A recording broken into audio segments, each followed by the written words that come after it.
ریاست کرناٹک میں اگلے 2 دنوں کے اندر قیادت کی تبدیلی کا بڑا امکان ہے۔ اس طرح کی شدید افواہوں کے درمیان وزیر اعلیٰ سدرامیا نے کرناٹک کے گورنر تھاور چند گہلوٹ سے ملاقات کے لیے وقت مانگا ہے۔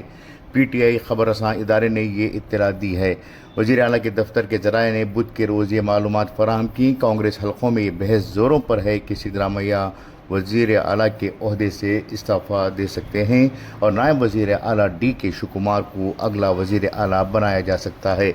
وزیر اعلیٰ کے قریبی ذرائع نے پی ٹی آئی کو بتایا کہ سدرامیا کل گورنر سے ملاقات کے لیے وقت مانگ چکے ہیں۔ کانگریس ذرائع کے مطابق سدرامیا کے گورنر کے سامنے استعفیٰ دینے کے امکانات سے رد نہیں کیا جا سکتا۔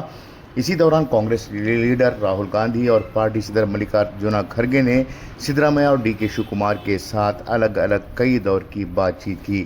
ذرائع کا کہنا ہے کہ اگلے ماہ ہونے والی راجیہ سبھا انتخابات کے بعد بھی ریاست کی کابینہ کے فیصلے کے تعلق سے حتمی فیصلہ لیا جا سکتا ہے۔ اسی دوران یہ بات بھی سامنے آ رہی ہے کہ اگر وزیر اعلیٰ سدرامیا کے استعفیٰ ہونے کے بعد ڈی کے شیوکمار کو یہ ذمہ داری سونپی جاتی ہے تو ڈی کے شیوکمار جمعہ کے دن ہی حلف لے سکتے ہیں۔